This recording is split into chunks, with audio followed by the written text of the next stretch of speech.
cancer of relativism to infect us, so we think there are no shared universal values, and there is no freedom without those shared universals. Vrijheid is iets wat je niet kan waarderen wanneer je het helemaal hebt. Je moet het een tijdje niet hebben en dan pas begrijp je wat je mist. Reverse the question, can art destroy the world? And I think it can. You can choose either to be abused or not. The political interest is robust. The safety of journalists.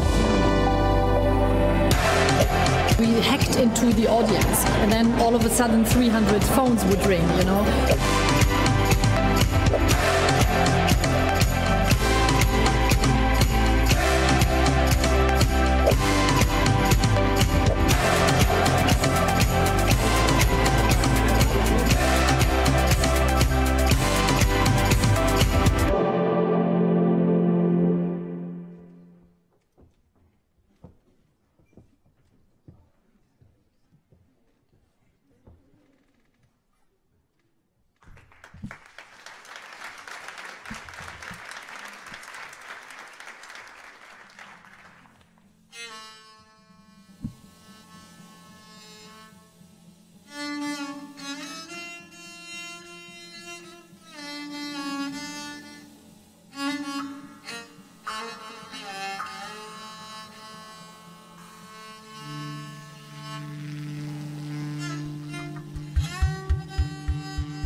topla benim için. Seher yeli çık dağlara. Güneş topla benim için. Haberiyle dört diyara canım.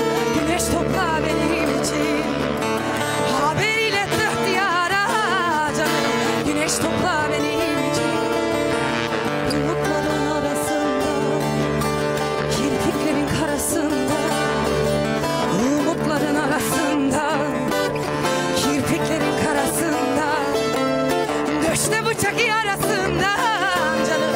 Güneş topla benim için. Döşte bıçak yarasında canım. Güneş topla benim için.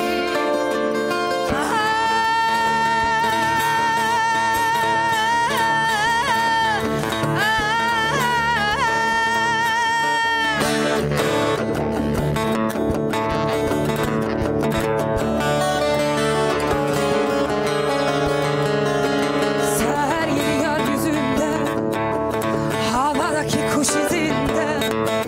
Seher yeli yeryüzünde, havadaki kuş izinde. Geceleyin gökyüzünde canım. Güneş topla benim için. Geceleyin gökyüzünde canım. Güneş topla benim için.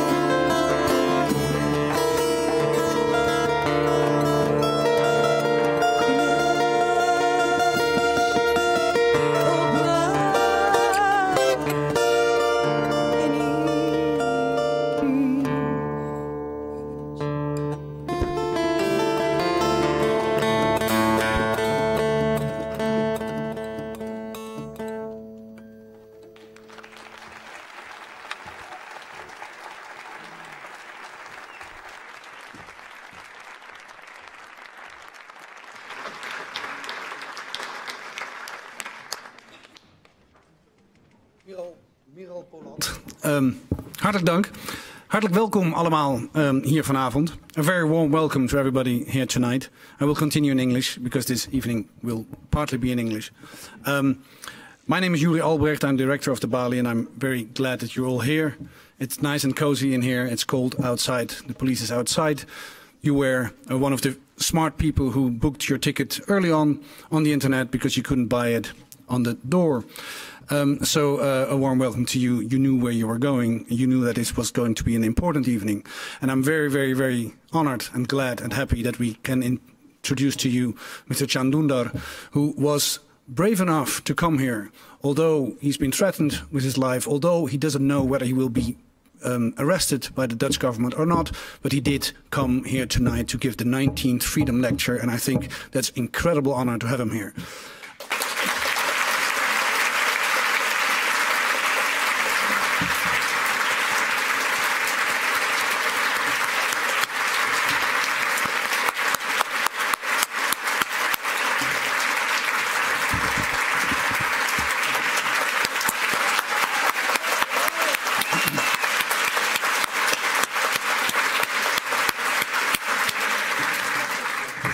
It's the 19th Freedom Lecture. Freedom is essential to the Balie.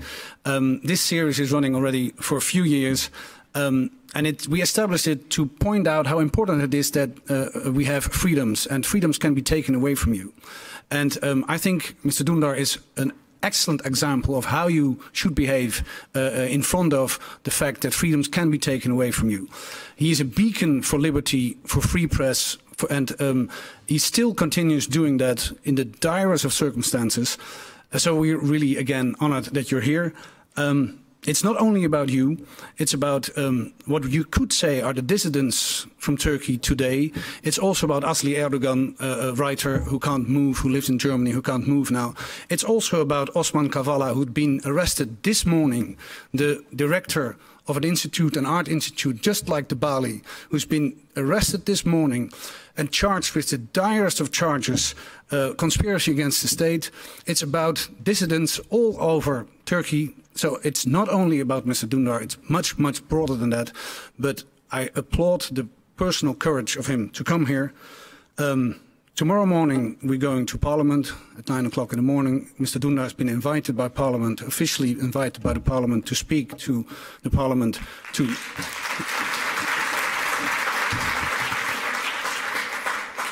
about his situation, about the situation in Turkey. That's, I think, very, very good of the Dutch parliament. It's very sad, though, that the Dutch government didn't say officially that they wouldn't arrest him. I think that's a shame, actually. I'd like to close with this. I'd like to introduce to you Eelco Bos van Rosenthal, who's leading the rest of the evening. I'm very glad that you're here, Eelco, and the floor is yours. Thank you.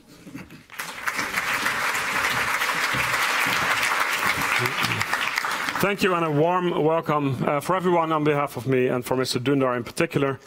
If you have somebody introducing somebody who will be introducing somebody who will be introducing somebody who will be introducing you, because that's what will be happening, that means you're important. It would never happen to me.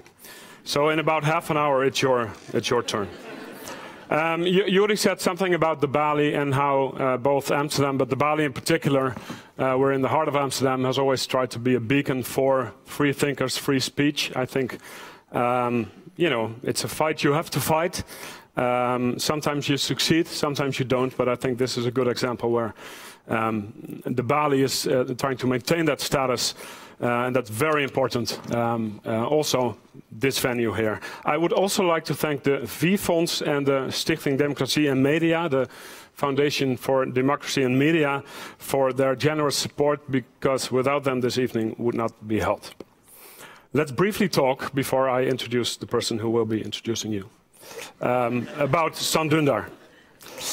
He was the editor-in-chief of Cumhuriyet, which I mispronounced, but it means republic. And it was also the Turkish Republic which made it impossible for him to continue life as it was in Turkey. And we'll get to talk a lot about that later. So this is the story. Mr. Dündar had a scoop about Turkish intelligence delivering weapons to Syrian Islamists in Syria, in another universe that would get you a prize for excellence in journalism, but not in Mr. Erdogan's Turkey. There was footage also, which was published by your media organization, footage of Turkish intelligence doing this, and you were arrested. We'll talk about that too, and I'll skip a couple of points there. Eventually you managed to settle in Berlin, but for Turkey, as Yuri mentioned, he's still a person of interest, and that also means that he could be arrested because the Turkish prosecutor demanded from Interpol that Mr. Dündar would be arrested. I guess we're not exactly sure what the status is, whether there is an international warrant, whether the Dutch government will do anything about that or the German government. But it's tricky to be here, and he is here, and we're very happy about that. Let me briefly take you through the program for tonight. After Mr. Dündar's brief lecture, we'll be doing a Q&A on stage. You got to talk about life in Germany, your expectations, and obviously in a broader sense about press freedom or lack thereof in Turkey, because obviously you're not the only one in this situation, even though yours is particularly dire. After that, we'll discuss the so-called long arm of Erdogan's Turkey and the responsibility that Europe may have in this matter. We'll talk to Marcel Gelauf, who is the editor-in-chief of NOS, and also the president of the Association for Editors-in-Chief of the Netherlands. Very warm welcome. Also with Kati Piri, a member of the European Parliament, and with Erdal Balci, writer and columnist. So they will all join us on stage. But you will be introduced.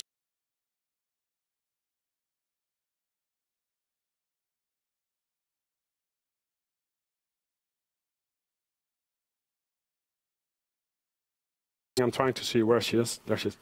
And she made a wonderful television series about press freedom around the world last year called The Pen and het Zwaard. She also visited Turkey for that. So she's the, well, I guess the best person to introduce you. So give her a warm welcome. Fidan.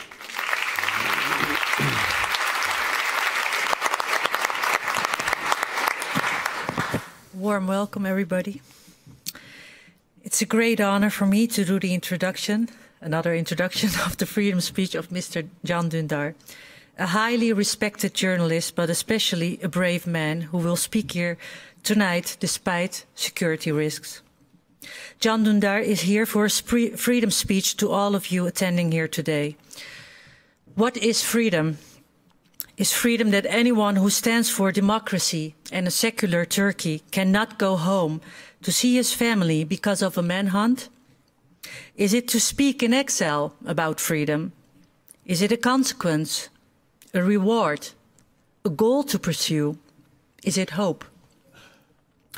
I spoke to Dündar last year at his safe house in Germany for the magazine Vrij Nederland and Free Press Unlimited. He said, "Do you know that when you're a journalist in Turkey, you are also prepared for this?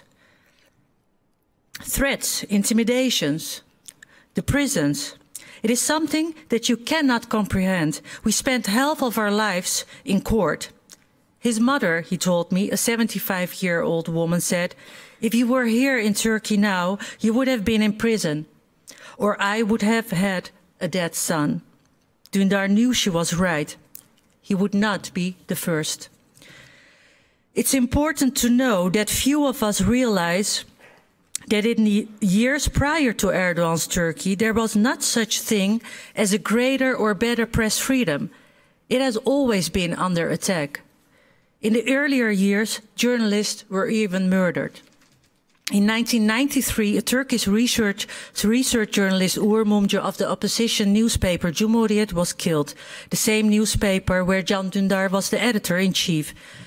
I grew up with the work of Uğur Mumcu, one of the most important and courageous journalists in Turkey I've ever known. When I established myself in Istanbul as a beginner journalist, I got to know the Turkish-Armenian journalist Hrant Dink. We talked about Mumcu and the death threats Dink himself received. "This will all be over at some point," he said. "The darkness will disappear. As long as we, as colleagues, say solidarity. Never be afraid, Fidan," he said. He looked at me with that charming smile I would never see again. Shortly after, he was murdered in front of his office in broad daylight in Istanbul. After Dink's death, thousands of people in Istanbul demonstrated against his death, and I was also there that day. I lost a friend. My first published article during my study was about the attack on research journalist Uğur Mumcu and the murder of journalist Metin Göktepe, who was beaten to death in 1998 by a group of police officers. At that time, all journalists spoke anxiously about the MIT, the Secret Service, also known as the Turkish KGB. Especially when I had to work in the southeast of Turkey, I was always warned. All phone calls are being tapped by the MIT.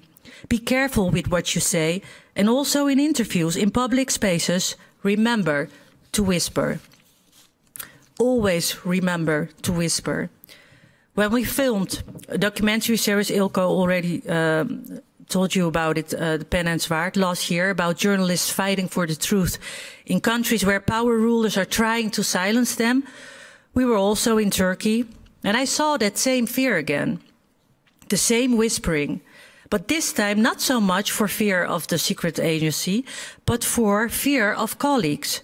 I spoke to a journalist at the large newspaper Hürriyet. The fear with which that man was walking in his own workplace, I found heartbreaking to see. He did not know if he could trust his own colleagues. But he wanted to do this story. He said, "I want to talk." It made him very unhappy to do self-censorship.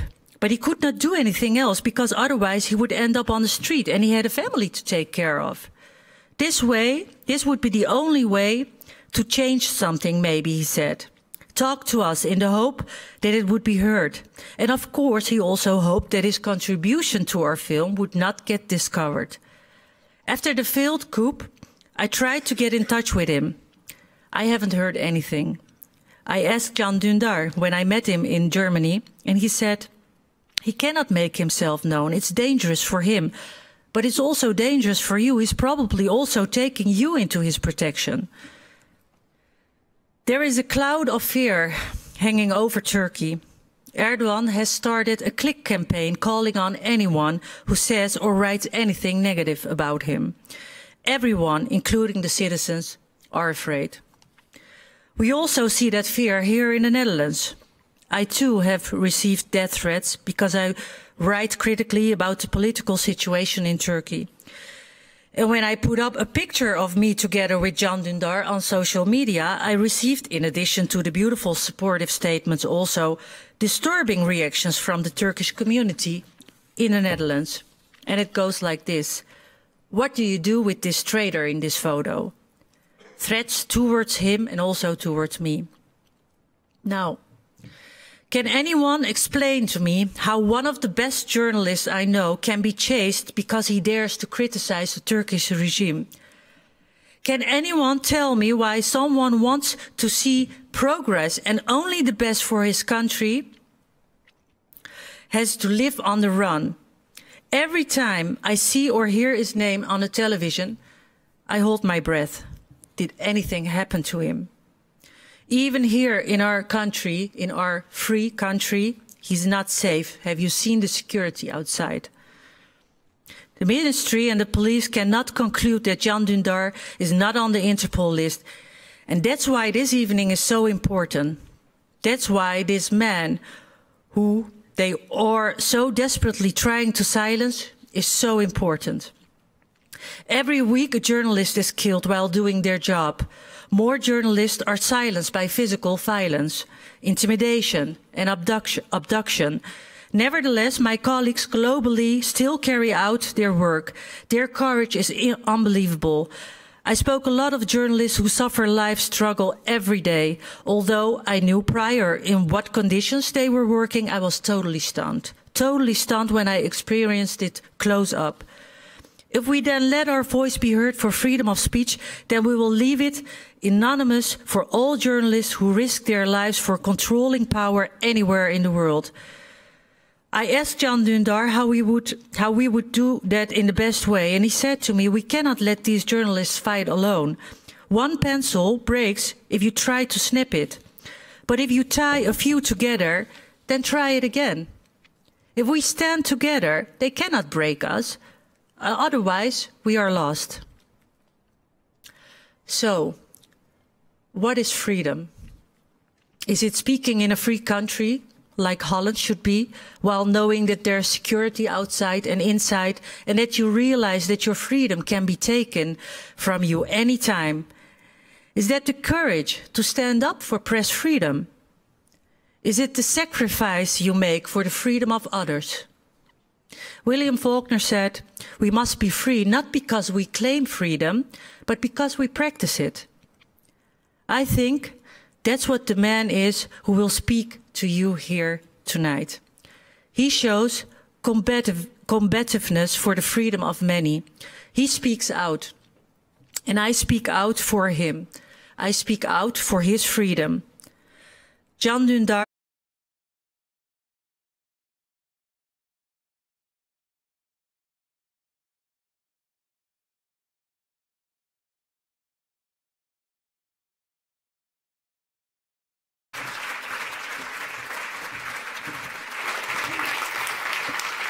Thank you, Fidan. I think this is an excellent occasion for me to start pronouncing your first name correctly, because it's Can and not San, as I said before. Please welcome to the stage for the 19th Freedom Lecture, Mr. Can Dündar. Thank you very much.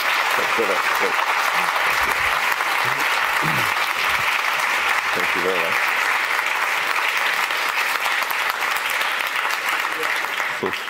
Thank you very much, everybody, for this warm welcome, and thank you all for this 3 introductions in a row. And it was really a very important opportunity for me, and I have the honor to be here and speaking with you and Balie. And thank you for inviting me. Really, honor is mine. Hepiniz hoş geldiniz. Let me greet him in Turkish. And dear guests, ladies and gentlemen, it's a pleasure to welcome all of you, and it's been quite an adventurous journey coming here. But I'm glad at the end we could meet. Maybe we can talk about the details of the adventure during our Q&A session. But even the troubles I have faced until arriving in Amsterdam to join this meeting show clearly that our freedom is under danger, even in Europe, as she mentioned. There are not anymore free countries and unfree countries. Freedom is under danger all over the world, and it needs to be defended by all of us. Last year, at this time, I was in jail. It was very cold. The cold weather was blowing under the door of dockyard. And I applied to the prison administration and asked them to close the gap of the door. After some time, a handyman came and covered the gap with cement and left. I wanted to leave a mark on the cement before it gets dry, just like I used to do it as a kid. I wanted to write down what I missed most. No, it was not my mom, my wife, my son. I wrote freedom on the wet concrete. I wrote it in English so that they would not understand and delete it immediately. You get to prepare, you get to appreciate freedom best when you lose it. Just like nice weather, water, and bread, freedom is missed when it's not at all or barely there. For those of you who have been born and raised in a free country, freedom is an ordinary part of your daily life. For us, on the other hand, it is the name of an utopia for which we fight, serve time in prison, and sometimes risk our life. The prisons are full with politicians, writers, journalists, academics defending freedom. Unfortunately, cemeteries too. Today, it is a must of all speeches on freedom to highlight how fragile freedom is. Until 5 years ago, there would definitely be a Turkish journalist and journalists from Egypt, Morocco, China, etc., next to him or her in a panel on freedom. These days, we share our problems with colleagues from Hungary, Poland, and even the United States of America at these panels. Because now we are facing a global attack against the freedom of press and freedom of speech, and we can only resist against this global attack with a global solidarity. Another diagnosis on freedom may be that it is getting less and less every day, like the water, forests, and clean air of the globe. We can say that in spite of all advanced democratic steps, our area of freedom has significantly shrunk, for example, compared to the 60s. Yes, we express ourselves to bigger masses more comfortably thanks to internet, but it also makes it much easier for the big brother to watch us. Social media provides an area of freedom where everybody can be active, but it also enables despotic control mechanisms where the troll armies intimidate everybody. Next to religious, social, and political pressure, today we're also experiencing xenophobia, fear of terror in the West, and I consider today that the masses find it easier to give up their freedom to let authoritarian policies work. The refugees arriving at Europe are left by many Western governments to the despotism of a guard who will cram them all together into camps. This makes freedom lose its principal value and turns into a leverage which may be abandoned at a bargain table. In global age, it's hard to talk about national or regional freedom. For example, when a German journalist kept hostage in Turkey, the newspaper he's working for in Germany must consider being more careful with its words. In other words, the newspaper should apply self-censorship. Thus, it seemed difficult to get a concrete result unless we fight together all over the world for freedom, instead of carrying out single fights in our countries. One of the most difficult questions we try to answer today is the freedom problem of those who don't care about and even want to destroy freedom. Free use of democracy by its enemies leads to an unsolvable paradox. We have experienced that in Turkey. We supported those who don't believe in democracy to be in politics on behalf of the democracy. Because our faith in democracy required so. Because we believed in Izzet Begovic, who said, "You lose a war, not when you die, but when you look like your enemy." It was important for us not to look like our enemy, to defend democracy and freedom in spite of everything and under any conditions. But when those who don't believe in freedom took our freedom from us after coming to power, with the help of people defending their freedom, we started to consider our principle. Could freedom provide an opportunity to its enemies to destroy freedom itself? My naive inner democrat and the writer writing freedom on the concrete in prison are contradicting to this topic. You experienced the same contradiction when Erdogan and his ministers wanted to have an election rally in Holland. I defended once again that Democrats cannot behave like the enemies of democracy, and freedom of speech should not be limited under any and all conditions. So I defended the freedom of speech of Erdogan, who imprisoned me. However, it is also important not to serve to a naivety that paves the stones destroying democracy. We need to defend our freedom against the rising populism, like we defend ourselves, our country, our family. Unfortunately, Europe's approach against refugees and the refugee deal signed with Turkey have been marked in Human Rights Registry of the West as a black stain. This deal showed us how ready Europe is to ignore and sacrifice its own values when its interests are concerned. We were deeply disappointed. Western governments consented to Erdogan's despotism against locking refugees in the camps in Turkey and keeping them away from the European continent.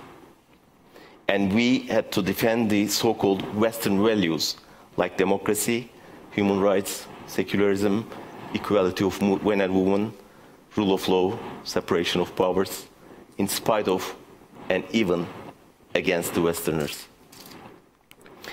We see it also with big Western capital and Western arm dealers. We see that many of them prefer a consistent despotic government instead of a chaotic democracy. It many times serves their interests to win tenders through small shares they give to a dictator instead of dealing with a coalition government. This strengthens the autocracies while sabotaging the democracy struggle in these countries. As I said earlier, for you, freedom is an ordinary part of daily life. But you need to see that sometimes your governments, big companies, arm dealers, play a role in suffocation of democracy in other countries for their national or personal interests. This makes us realize that the freedom here may be easily enhanced at the cost of captivity in other corners of the world. For us, freedom is not a lifestyle we find ready to embrace.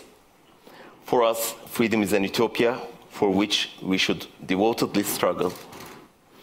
5 writers of my paper, including Uğur Mumcu, she mentioned, where I used to be an editor-in-chief for a while, were killed because they were defending this freedom. 2 editors and 1 reporter of my paper are in prison for more than a year because they were defending this freedom. I live in exile, far away from my family, my country, my newspaper, because I was defending this freedom. Freedom is not a piece of stone we walk over every day, but it's an expensive jewelry for us. A jewelry difficult to get, but easy to lose. But I want you to know, we are also not guaranteed to take freedom granted everywhere, anywhere. The New World shows us how easy it is to lose this freedom with the voluntary vote of the masses. It's easier to fight against a dictator, but it's not an easy task to fight against a dictator with a public support. This is why, during the course of our democracy struggle, we should, arm in arm, shoulder to shoulder, stand against despotism, populism, and state violence. A difficult task is waiting for us, as we will be fighting against the anti-freedom supporters on the one hand, and defending even their freedom on the other hand. As for Turkey, I kindly ask you to realize and support the other Turkey, liberal and democrat Turkey, that is challenging the government which disregards freedom, and the Turkey that is fighting for freedom at the cost of its life. Today, many of those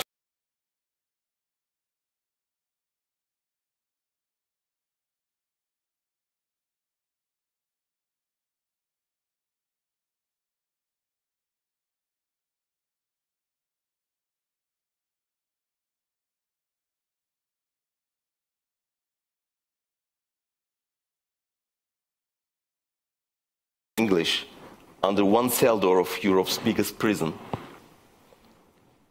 Our common goal and fight should be to save this word from the cell it is imprisoned and write it on the sky of our country, region, and the world, to bring it to all corners of the earth.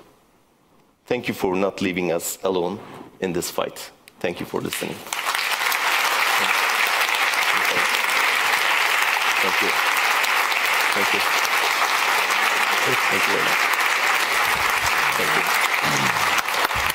Thank you. Thank you. Thank you very much for that inspiring but also saddening talk. Thank you. Let's talk about your current status, and then we'll Sure. move backward to the past.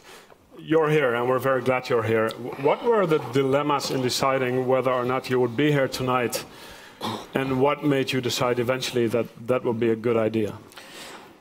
Well, last month it was one of the strangest days of my life. I was in Italy, and in the morning I learned that me and my paper were shortlisted for the Nobel Peace Prize.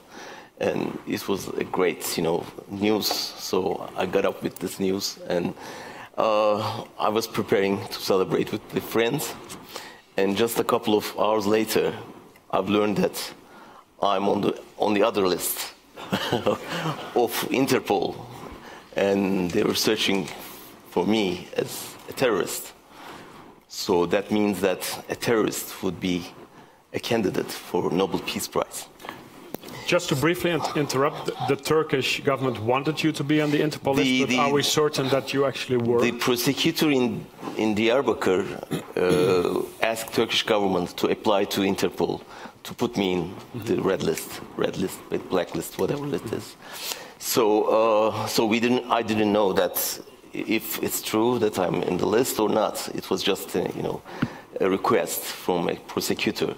By the way, he wants it because I was talking about peace in Diyarbakir, but talking about peace is something dangerous nowadays in Turkey. That's why then my lawyers told me that I'd better to leave Italy right away and don't stay at this hotel and don't take a plane and don't tweet that I'm in Italy, etc. So then I thought about it, and you went back to Germany? Not right away, because I decided to stay, and I tweeted that I'm in Italy. I stayed in the same hotel, and I got my award there, and then I came back. Because I just want to test the European governments, what they would do in such conditions. And same for Holland. I mean, again, my lawyer didn't want me to come here because it can be dangerous, and because if there's a deal among the countries, you should, just now arrest me and deport me. No. Why would that not take place in Germany? It's more dangerous once you cross a border. Exactly, but German government right away announced that they would not obey this decision. So they declared it officially that your government, I guess, didn't want to. Yeah, okay. So officially they declared that they wouldn't take it into consideration. Did the Netherlands fail this moral test? I've just learned that, they applied to the government of Netherlands, and they refused to officially give a document that they wouldn't do this. Yeah. What is how would you describe that, I guess? Well, on the one hand, they need Turkey as a, just to protect the borders of Europe in a way. So does Germany. Oh yeah. Well, Germany finally understood what kind of a guy we are dealing with. But that will mean that the Dutch government still is in denial. I guess so, but I need to talk to them. Maybe I can convince them. Yeah, I can convince them. I guess if they officially declared that, they would be in a position to object the agreement within the Interpol. I don't know the details. I guess you're not even sure if you're in the Interpol. No, I don't know yet. The list. But I mean, if you're in an organization, you should obey the rules. Sure. So the rule is, if you catch someone, Interpol is looking after. So you have to arrest him. So the Spanish government, they've done it the month before. So why not the Netherlands? So that's why it can be risky, but I just want to push the borders, so to show, if you can arrest me, please do, and then we can discuss on that. Yeah, let's discuss with the government, and let's see what would happen next. Because after the arrestment of 2 writers in Spain, we saw that there was a huge reaction all over Europe. And that happened recently, 2 Turkish writers. Yeah, 2 months ago. Yeah, they were in jail, and the Spanish police took them from the airport, one of them, and the other one from the hotel room. They were on the Interpol list? Yeah. So they stayed. One stayed 40 days in prison, and the other one had a German passport, so he survived in a way. But since you don't have any other passport rather than Turkish, you are in danger, and that's why it's not that easy to survive. So you had a bad day because you didn't win the Nobel Peace Prize either. Exactly, yeah, we missed it. But sometimes that happens years after the fact, so you're still... Hopefully so. You're still good. So you went back to Germany, where you work, obviously. Can you talk about the circumstances under which you live and work in Germany? I guess it's a safe house or an undisclosed location? Oh, no, not at all. Yeah, I saw this announcement, and it's... Well, your address is not widely publicized, let's put it like that. Okay. No, I'm living in an ordinary flat, so my own, and nothing secret. I'm sure Turkish Secret Service knows it very well, so nothing to hide. That's why I don't have any protection, any bodyguards, and I'm living in a normal life, So I have an office. Because you declined protection, or because you feel pretty safe where you are? No, I mean, I didn't apply for a protection, and they didn't give it to me. And if I do something in public, they come and get some security. But otherwise, in normal life, I'm alone. Yeah. So I have an office, and I'm working as a journalist there, and I'm running a website in Turkish and German, and a print magazine. We're preparing a print magazine, and that's the normal life. But with your family being in Turkey? My wife stayed in Turkey because they confiscated her passport while she was trying to come to Germany and at the airport they stopped her and took her passport. How long have you not without seen any her? reason? So we haven't seen each other for the last 14 months now. With no clue how much longer that is going to take. It depends on the government's life, yeah. So, but we see each other on Skype, so it's a new adventure. Sometimes that's better too. You think so? So it's between you and me, and then you and me and the rest. The funny thing is, we used to see each other during my days in prison. We used to see each other behind a window and via phone. So this is the way we communicate every week. So it's more or less the same now on Skype, and we have a window in between, and we can talk on the phone. So nothing new. So it's a kind of solitary confinement for me. Which you're almost used to in a sense. Yeah. Let's talk about how you got from Turkey to Germany, because the odd thing is that on the same day where I think the verdict against you was announced, or that was the same day that you got your passport back, or am I wrong? Exactly. That was the day I was attacked. Right. You were shot outside the courthouse? Yeah, it was all the same day. So I got my passport back, but it's not true that I escaped right away.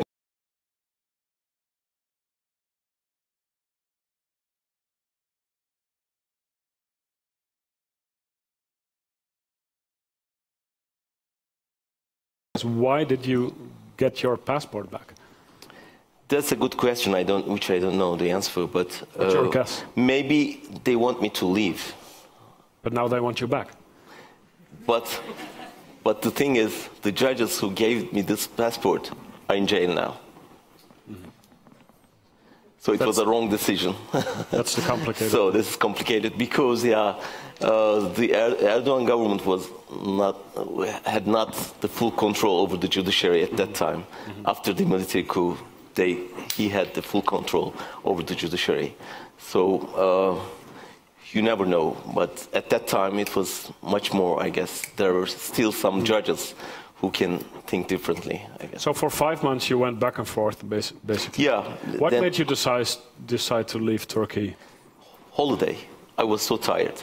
And after 3 months in jail and after 5 months out traveling a lot, I decided to take a break, and I went to Spain, Barcelona, for a holiday. And by yourself? By myself, because I was preparing a book and I was writing a book, and my wife let me go alone, and she joined me for a week, and then I started studying until 15th of July.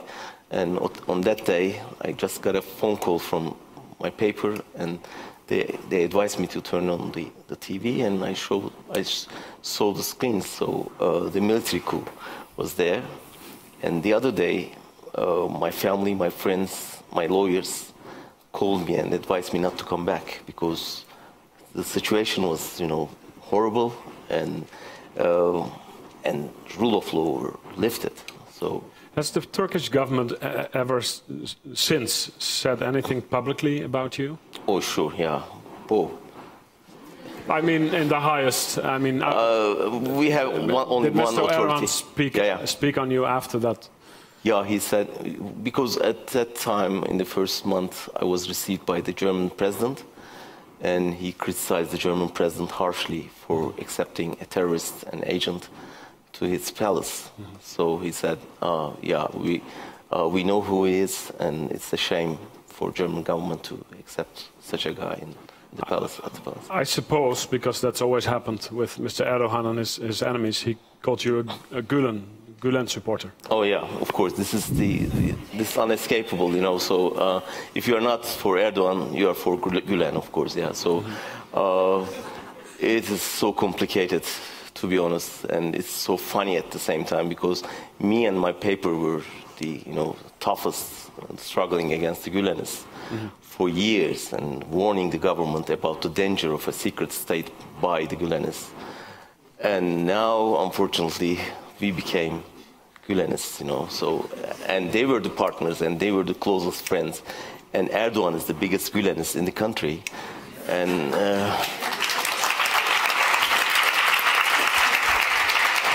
And he became the anti-Gülenists, and we have become the Gülenists. And how successful is his smear campaign against you? I suppose that's hard to rate, but he tries hard, obviously, to picture you and others as enemies of the state.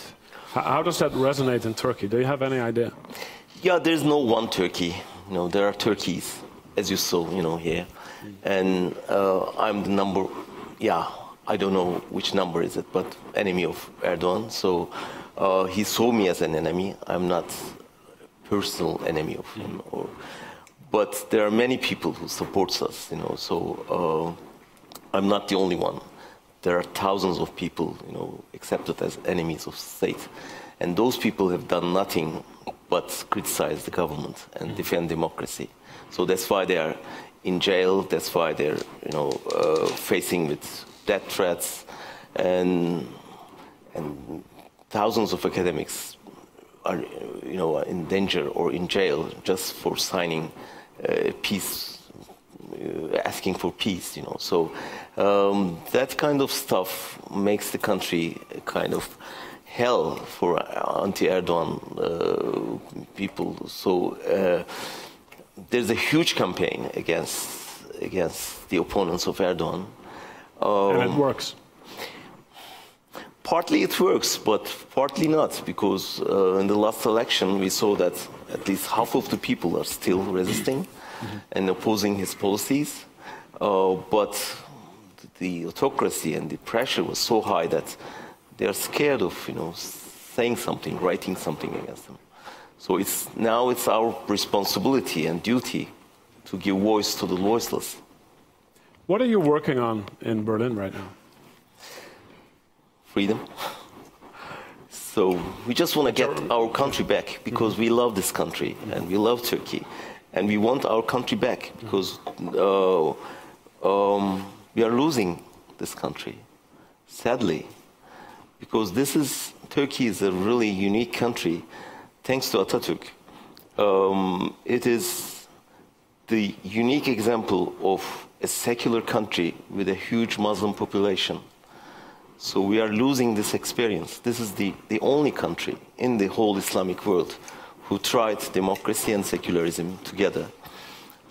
Which ones seems to be going in the right direction? You yourself, I believe with your wife, made a documentary on Atatürk in 2008, which was applauded for humanizing Atatürk, which was able to be screened, which made people think, you know, in Turkey, which made people think, you know, Turkey is at least slowly moving on the path of democracy in the right direction. That's only 9 years ago. Yeah, that's true. In fact, this is really interesting story, because I made not one documentary, but I guess more than 10. Right, but this was the one on Atatürk. On Atatürk, yeah. Right. No, they were all on Atatürk. Okay. And they received, all of them received good critics. And then I decided to make a big one, and to show Atatürk as a human being, a person with some weaknesses, but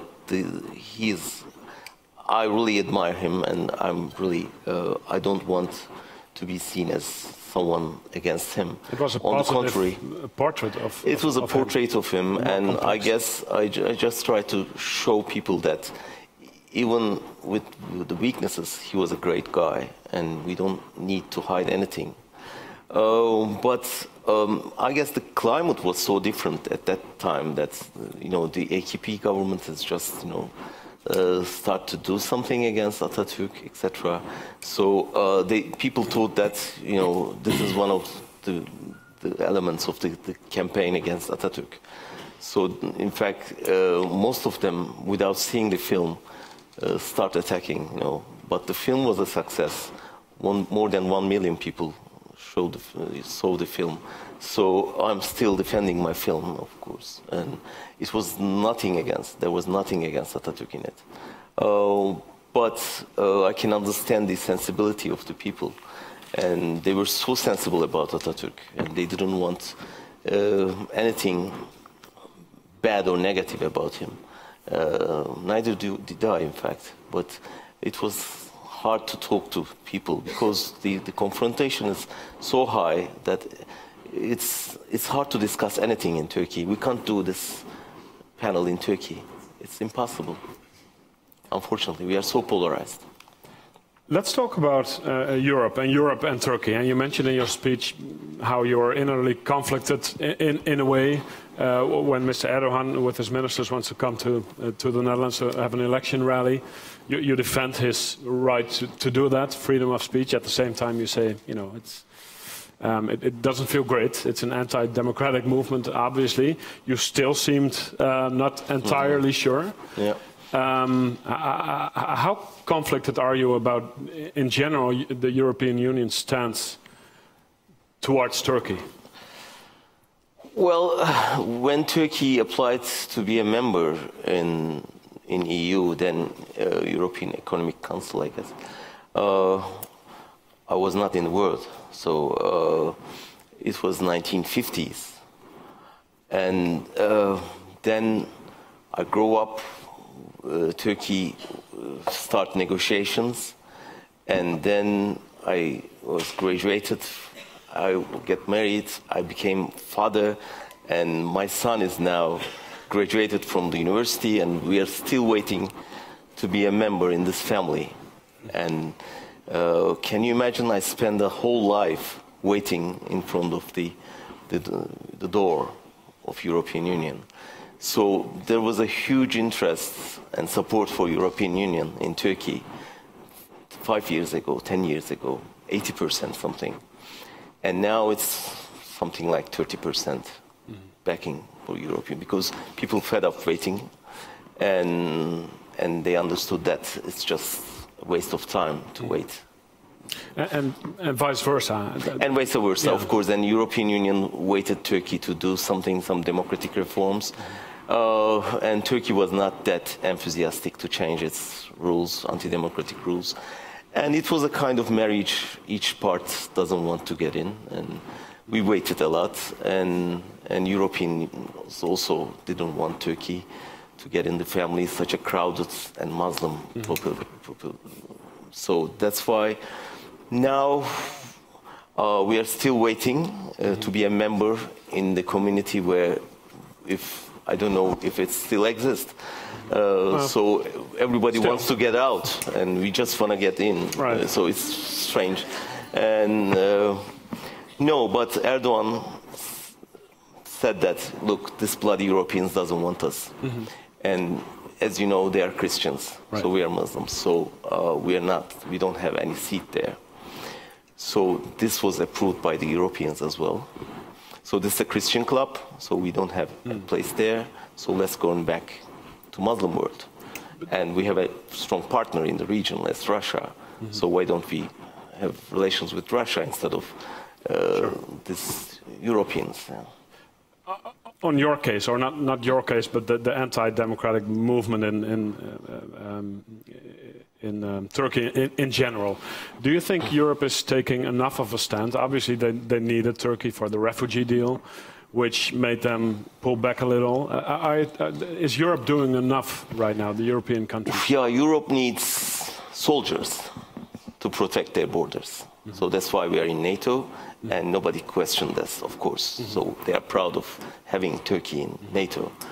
And Turkey, they need Turkey as a police force, so we are a member in Interpol, and they are proud to have Turkey in Interpol. But does that keep European leaders from speaking out against situations such as yourself? Of course, of course. You know, with the refugee deal, it was such a dirty deal that they published some of the, some papers from a secret meeting with the European leaders and Erdogan a couple of years ago in a Greek website. And we learned that they negotiate with Erdogan about the progress report. Europeans each year publish a progress report about Turkey. Yeah, of course. And that year, they postponed to declare it because there was an election in Turkey, and Erdogan wants them to postpone the declaration of the report because it was so tough against Turkey. And they accepted it. And they said, okay, but you will keep your promise and keep the refugees in Turkey. And he said, okay. And this is all written in the conversations. And after that, we had the other conversations saying that, I mean, you asked us to postpone the declaration of the report, and we did it. And now you are not keeping your word. So this is the deal, you know, with the Europeans. And then you can understand what are we talking about. So refugee deal taught me what European mind is, in a way, European governments, what they have in mind. And they just want to lock the refugees in Turkish soil and gave the key to Erdogan and with some money, and they just put a close eye what's going on in Turkey. So I was in jail at that time. It was my first day, in fact. It was a Friday. They put me in jail. And on Monday, there was a very important meeting with the European leaders, with Turkish Prime Minister, for the first time in 25 years or so, thanks to the refugees. So I decided to write a letter to all the European leaders. And I had no pen and paper, and I asked one, and they gave me a pen and paper, and I wrote, "Dear Miss Merkel, I'm a prisoner in Turkey, and you'll be meeting with Turkish Prime Minister. Please bear in mind that we are here defending Western values, and defend us instead of getting in touch with this bloody government, and do something for democracy in Turkey and say something." And I sent, how many of them? 29, something? 28 now, yeah. So was there ever one response? Just one from Italian Prime Minister. He said in the entrance, he said, I was watching on TV. So he said, I had a letter from a Turkish prisoner, and I will mention it to my colleague in Turkey, my Turkish colleague inside. And after that, you know, they were so happy, shaking hands, and, you know, they sold us. And they were, you know, happy because they had the deal, and who cares about Turkey, prisoners of thought and democracy, etc.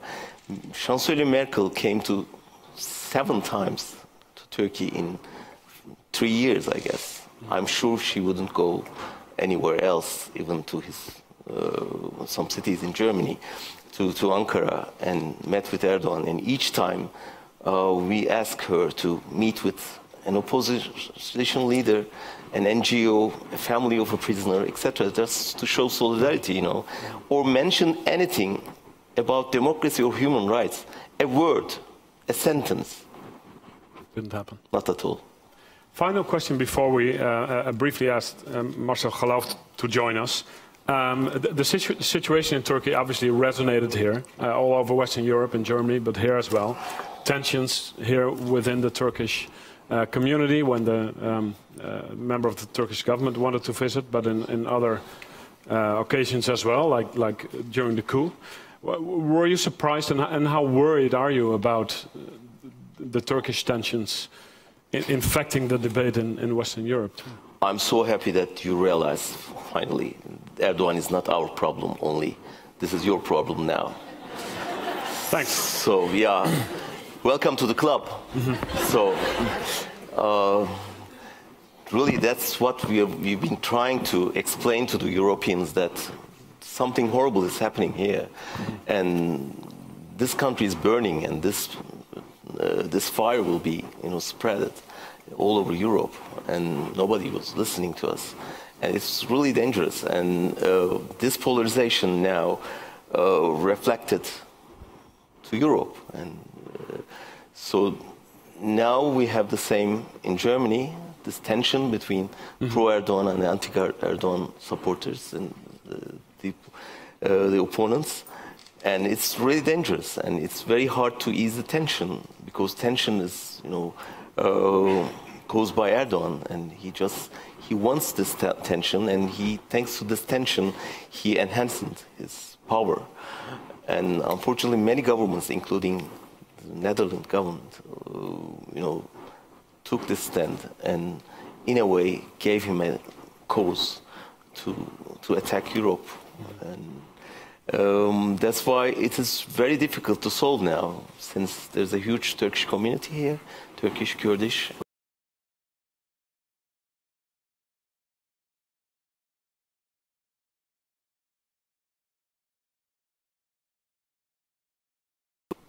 And we can discuss what can you do, but at the moment it's really dangerous tension, even in Holland and Germany, of course. Okay, let's ask Marcel Geloof on stage briefly, the editor-in-chief of NOS and the chairman of the Association of Editors-in-Chief.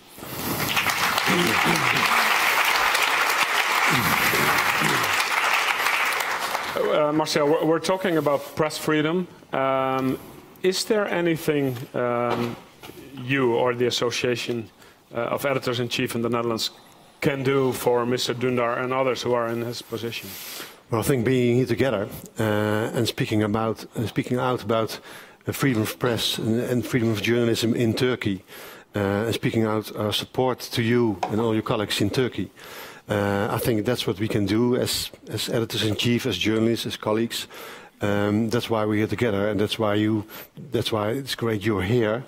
I think that's what our obligation is to do in a situation like this. Is there any contact with, even possible, with Turkish journalists or editors-in-chief, or? I don't know whether it's possible. I don't have any contacts with colleagues, with editors-in-chief in Turkey.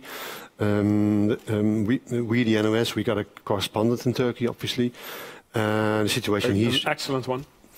The situation he's working in is difficult. I don't know whether that's the way to go. What do you think? Is there anything that Marcel or people like Marcel in his job can do for you? Of course. Besides what he just mentioned. Yeah, our problem is many European countries, governments tend to see Turkey equal to Erdogan, which is not true. There is another Turkey suffering at the moment, but struggling at the same time. So you have to separate those two. So you can fight with the government, or you can, you may not agree with the government, but you must show solidarity with the other people who are really fighting for democracy and human rights, and in a very difficult situation.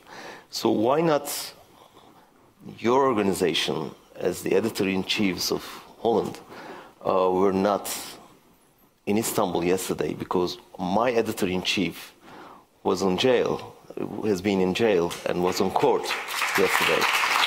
So this is what was yesterday? He was in court. He was. He's been in jail for a year now, and we had that hearing yesterday, and he was defending his right to speak, his right to write. So we feel a bit lonely in that sense. So I mean, condemning, protesting, etc. is good, but we need to see you there, in Turkey, maybe taking some risk. But it is important to show the solidarity at that stage, because this is an important country for you as well. So we are struggling for something. So there are many things you can do. You can put some articles from some prisoners of thought in Turkey to your paper, or you can ask your readers to write letters to the prisoners, that kind of stuff. And behind this, I'm talking about a relationship in local level, not the governmental level, So we always criticize the governments, but what about the civil society? What about NGOs? What about universities, trade unions, parties, youth organizations, women organizations? We need to collaborate in that level, So we have to invest for the future of Turkey, because if we want Turkey to join the European family, not becoming an Islamic fascist regime, so we have to invest for the future. And this is the best you can do, you know. So showing up in Istanbul, would that be a well, you would be considering? Well, we're showing up every day by having there a correspondent who does what a journalist has to do on the first place, and that's reporting about the situation in Turkey. I think that's our main obligation, to work as a journalist and to try to describe what's happening, what's difficult for him, not just for Turkish journalists, but for journalists from abroad also. To me, that's our main obligation to do. Would you be hesitant speaking out on behalf of Turkish colleagues who are jailed? Would also mean, you know, as a result, speaking out against Mr. Erdogan in a way. Yeah. Is that something that makes you hesitate? Yeah, sure. When I was invited to this meeting, the first thought I had, what could be the consequences for a correspondent, for Lucas Waagmeester in Turkey? Was my first thought. Exactly. That's what I was talking And of course, what I did was I gave Lucas a call, and we discussed the possible consequences of me being here and speaking out for you, speaking out for freedom of speech. And well, it was a very short call because we agreed very fast that I should be here, and I'm here. And I think it's really important to support you and to support. Thank you very much. Yeah, that's the Erdogan. Yeah, thank you very much for the support. And that shows us. Every year he is reluctant whether he will get another visa and remain in and will have the opportunity to remain in Turkey. And when he comes out, he always wonders will he be able to come in. So the situation in Turkey is not just it's most difficult for you and exactly. That's what I was talking about in the speech. It affects any journalist who wants to report about Turkey. But that's the result. I mean, that's the Erdogan's long hand over Europe. So even you have to. And that's shocking, but it's well the situation we're in. It's a reality. Thank you so much. Marcel will stay on stage. We'll ask you to go there. Invite our other two panel members, but please give a big hand to Mr. Can Dündar. Thank you very much. Thank you. Thanks very much.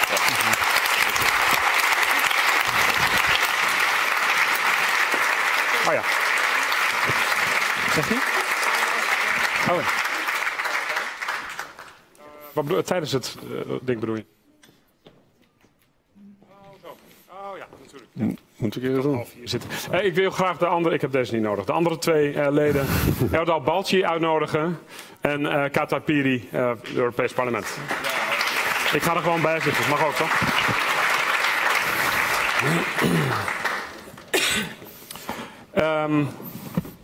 We'll switch to Dutch, but we'll speak slowly or somebody will I think Yuri will translate for you, or plenty of people will translate for you. Kati Piri, Turkije-rapporteur. Het ging net al even over jullie werk in het Europees Parlement. Ik vroeg aan Marcel, wat kan jij doen voor meneer Dündar en mensen in zijn situatie? Wat kan het Europees Parlement doen? Behalve, zoals iedereen doet, zijn onvrede uitspreken. Ja, wat we in ieder geval proberen te doen als het gaat bijvoorbeeld om persvrijheid. We hebben de vrouwen van de journalisten van Cumhuriyet die vastzitten, hebben wij uitgenodigd in het Europees Parlement. Om hun verhaal te vertellen over hun echtgenoot. Of in sommige gevallen de kinderen over hun vader die vastzit. We hebben een grote tentoonstelling gehad, een week lang in het Europees Parlement, met de gezichten en het verhaal van 50 journalisten die vastzitten. Omdat als je het aantal hoort van 160, dat is toch iets anders als je Can hier spreekt en de mensen achter de journalist ziet. Dus de bewustwording, als je een week lang langs deze gezichten loopt, dat het gaat om echte mensen. Dit zijn zeg maar de kleinere projecten. We hebben een aantal parlementariërs die zich nu gelinkt hebben met een journalist. En die dus via social media, via artikelen in hun land proberen elke keer voor die journalist zijn verhaal te vertellen in hun eigen land. Maar ik begrijp ook zodra het politiek wordt, neem de vluchtelingendeal. Dan wordt het rapport over de voortgang mensenrechten in Turkije wordt eigenlijk onder druk van de onderhandelingen over die deal uitgesteld. Ja, dat was niet mijn rapport, dus dat wil ik heel even duidelijk zeggen. Ja, dat was het rapport van de Europese Commissie. Ja, snap ik. En wij hebben dat ook als parlement met grote meerderheid bekritiseerd. Ja. Het was altijd een vaste datum, derde week van oktober, dat alle wat we vroeger voortgangsrapporten noemden, zo durven we het niet meer te noemen, we noemen het gewoon rapporten, werd altijd gepubliceerd derde week van oktober. En opeens, omdat men onderhandelde met de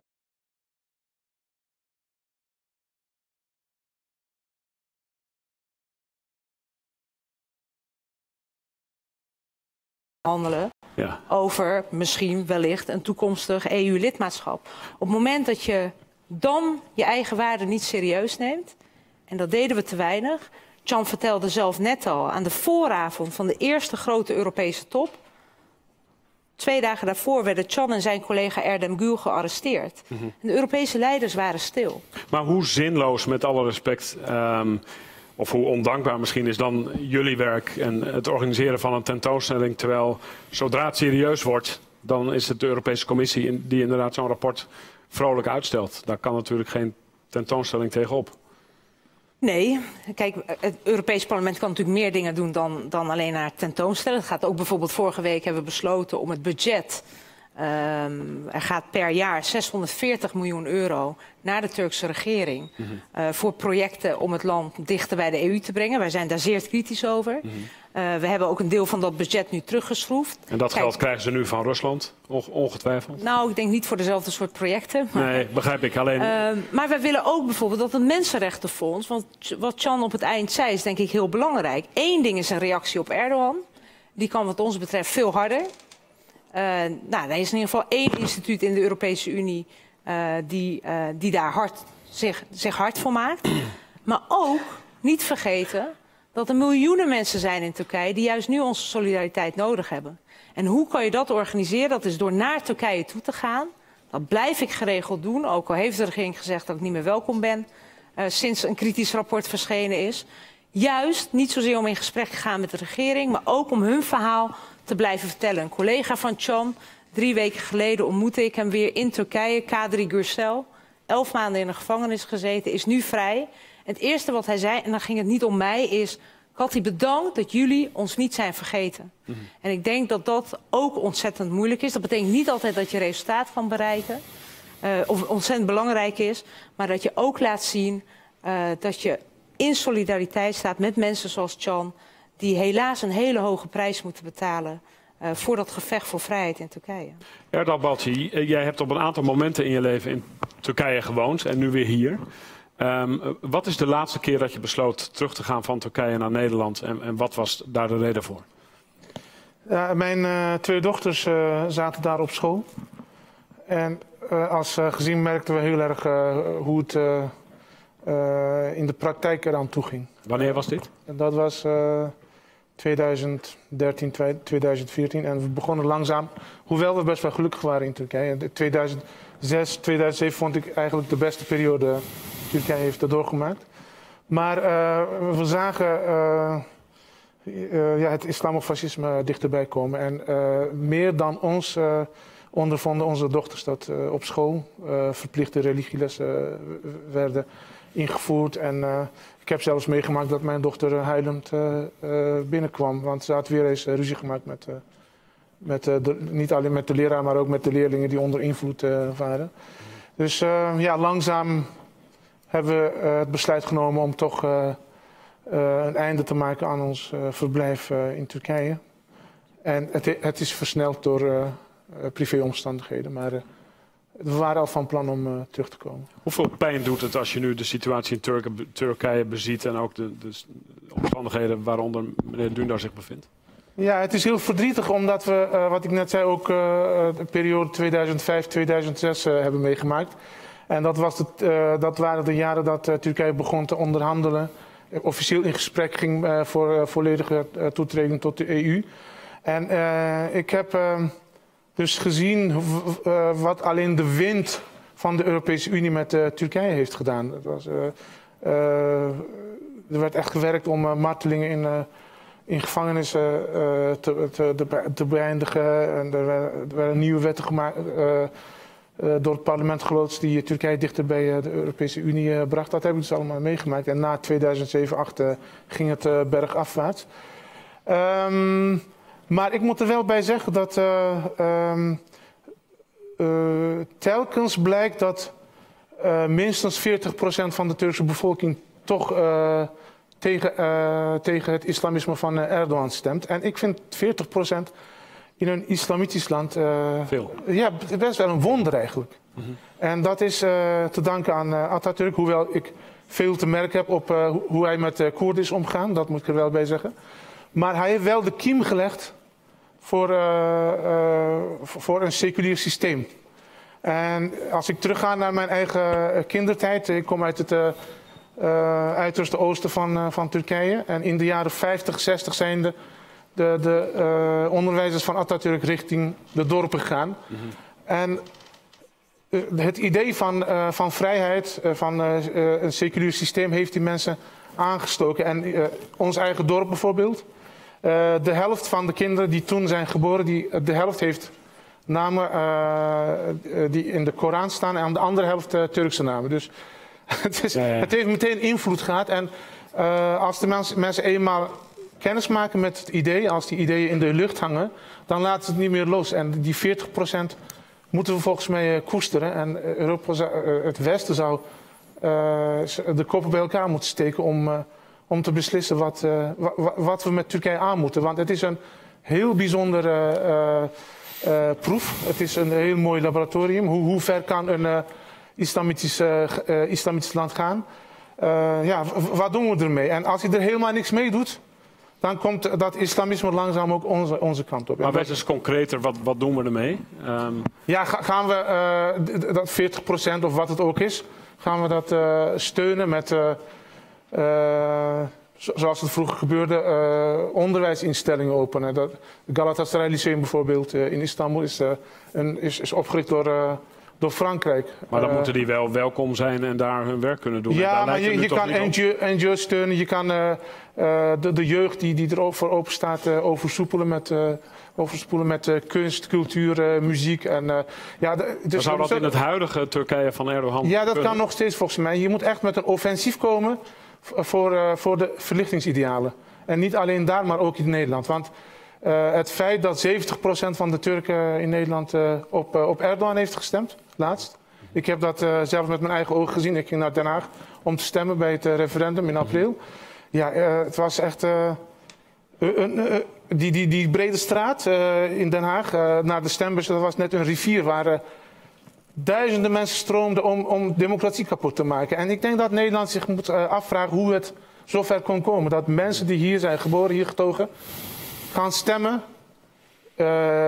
in hun moederland om de democratie af te breken. Hoe is het zover gekomen? Dat moeten we ons in alle eerlijkheid afvragen.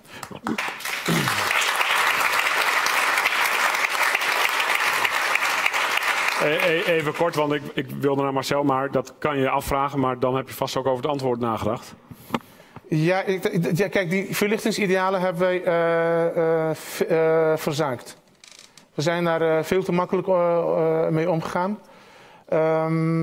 En ja, misschien hebben we gedacht, ja, onze beschaving is zo ver dat de rest van de wereld misschien via internet of televisie daar kennis mee zal maken. En uiteindelijk die idealen ook zal omarmen. Maar zo werkt het dus niet. Volgens mij was het Wilhelm Reich die heeft gezegd, de massa's die verlangen naar fascisme en als ze de kans krijgen om het in te stellen, dan doen ze dat. Dus ja, wat is dan onze opdracht? Onze opdracht is dan om daar tegen in te gaan en dat moet echt bewust beleid zijn. Dus niet aan het toeval overlaten, maar echt, wat ik net zei, de koppen bij elkaar steken. Maar dan zoek je het vooral in onderwijs, als je het nog concreter maakt. Ja, heel concreet schaf het religieus onderwijs af, zou ik zeggen. Ja. Dan zijn we er. Dat is concreet. Marcel, die 70% van de Nederlanders van de Turkse Nederlanders die voor Erdogan heeft gestemd, de lange arm van Erdogan hier. De NOS heeft daar ook het een en ander van gemerkt. Bijvoorbeeld in de vorm van een NOS-verslaggever die zichtbaar voor iedereen, want op televisie is lastig gevallen. In hoeverre hebben jullie in het verslaan van dit soort gebeurtenissen, van de Nederlandse reacties op de coup enzovoort, last van van de enorme verhitting waarmee dit allemaal gepaard gaat? Ja, dat is een permanent punt van aandacht. Op het moment dat dat soort onderwerpen naar boven komt en wij ons op straat begeven, de verslaggevers zich op straat begeven, dan gaat daar de vraag aan vooraf, hoe gaan we daarmee om? Vinden we dat veilig? Wat doen we wel, wat doen we niet? Daar is ook contact over met de politie van de desbetreffende gemeente als zich dat voordoet. Zoals in Rotterdam. Dat incident wat je bedoelde was met de verslaggever, dat was op de avond van de staatsgreep. Waarin een live uitzending onmogelijk werd gemaakt en zo klappen gekregen hebben. Dus bijvoorbeeld bij de situatie rond de minister en ook de situatie rond het referendum. Dan stellen wij ons dat soort vragen. En dan, net als hier, dan heb je soms zichtbare en onzichtbare bewaking.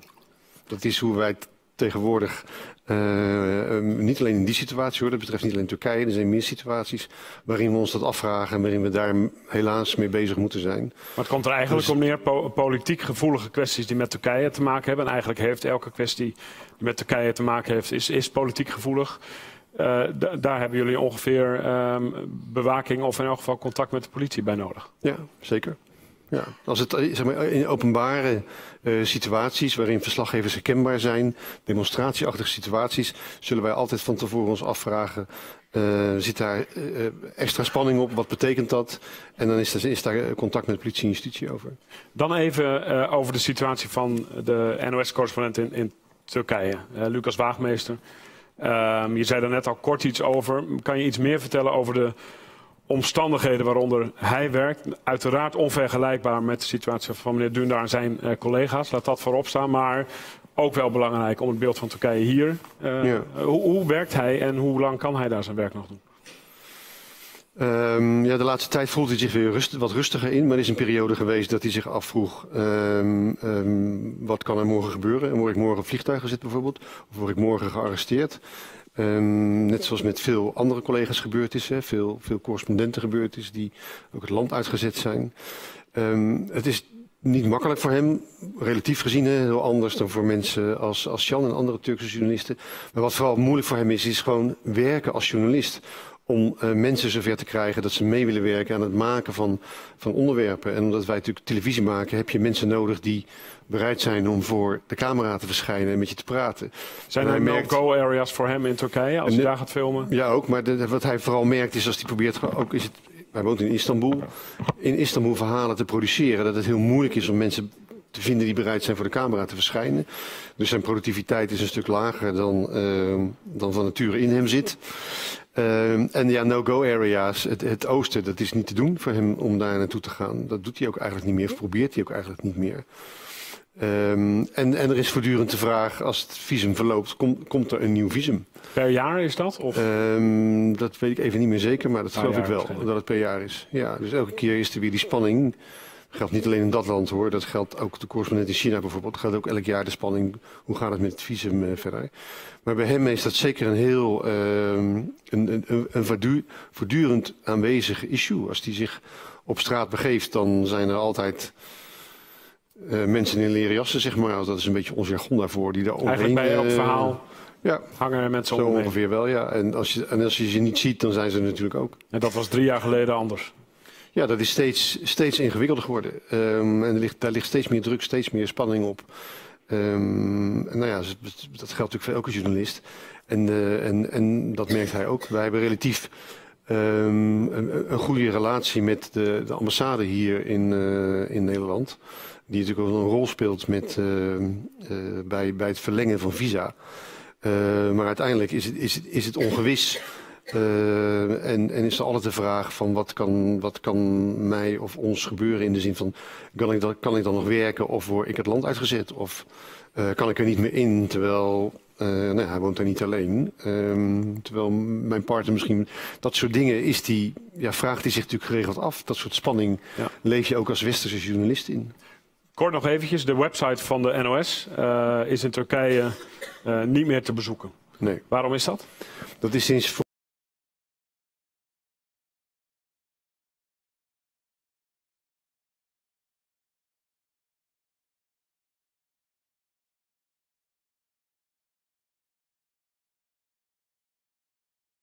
voorstelling, geloof ik. Ja, hij stond daar voor een microfoon om zijn deur en om hem heen of achter hem kwam iemand die hem neerschoot. Daar was beeld van TRT, van de Turkse... NOS? Nou ja, dat kan je niet. Nou, sorry. Dat is een foutje. De Turkse publieke omroep, laat ik het zeggen. De Turkse staatsomroep. Wat anders is dan een Nederlandse publieke omroep. Er was beeld van hun, wat ze gewoon internationaal verspreiden. En bij ons was iemand daar heel erg snel mee. Dus binnen een enkele minuut stond dat bij ons op de site. En dat leidde ertoe dat het ook wereldwijd werd overgenomen. Bijvoorbeeld CNN credite de NOS voor dat beeld. En vrij snel was het gevolg daarvan dat NOS.nl in Turkije geblokkeerd werd. En dat is nog steeds. En de eis van de Turkse staat was dat wij dat beeld verwijderen van onze site. Nou, dat doen we natuurlijk niet. Nee. We gaan bijna naar de zaal. Maar even een afsluitende vraag aan jullie beiden. Want dat is altijd een goed einde. Is er iets hoopvols te melden over deze hele situatie? Weinig, laat ik eerlijk zijn. Er zijn heel soms kleine goede berichten. Zoals de vrijlating van Kadri Gürsel. Zoals vorige week... aantal Amnesty mensen die zijn vrijgelaten. Maar het zijn echte incidenten. We zien nog lang geen draai ten goede. Het enige hoopvol, waarom ik hoopvol blijf over Turkije... is omdat Can niet alleen staat. Er zijn heel veel Cans. En er zijn heel veel mensen in verschillende sectoren.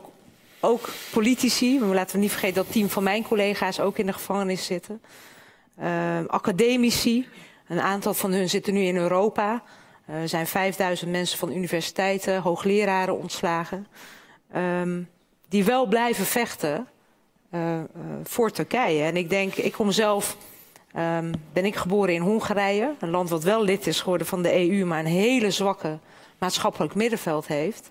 En als Turkije ergens trots op kan zijn, is dat een heel sterk middenveld heeft. Wat nu wel heel hard kapot wordt gemaakt.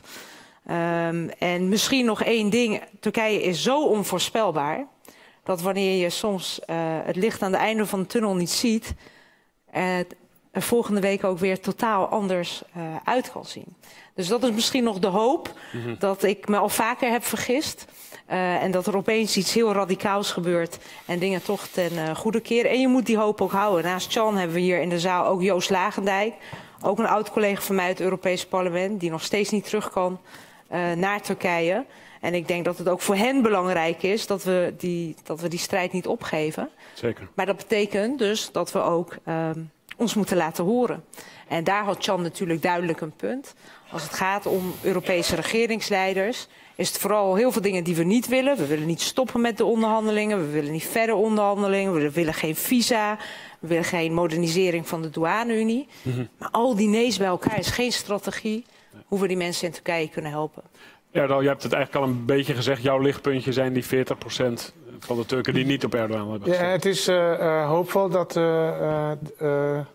het gedeelte van de 40% dat niet in die seculiere wijken of in de seculiere steden wonen, dat die de laatste jaren steeds meer verhuizen naar die seculiere wijken en steden.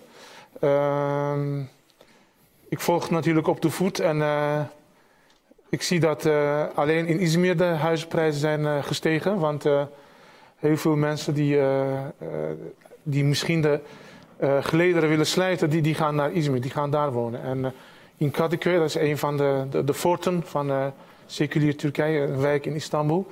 Daar is het zo overbevolkt dat je bijna niet meer over straat kan lopen. Zo druk is het geworden. Volgens mij is het een teken van dat ze zich niet zo snel gewonnen zullen geven. Er komt een strijd aan en wat meneer Can Dündar ook zei, het is een prachtig land, het is ons land en we geven niet zomaar uit handen. Goed zo, dat lijkt me mooi om mee af te sluiten. Ik wil bedanken Erdal Balci, Kati Piri en Marcel Geloof. Dank jullie wel. Oh, blijven zitten? Oh, sorry. Je mag blijven zitten. Moet er alleen nog één stoel bij, of niet? Dat is mijn... ik kan ook wel gaan staan. And I'd like to invite back to the stage Can Dündar. Okay.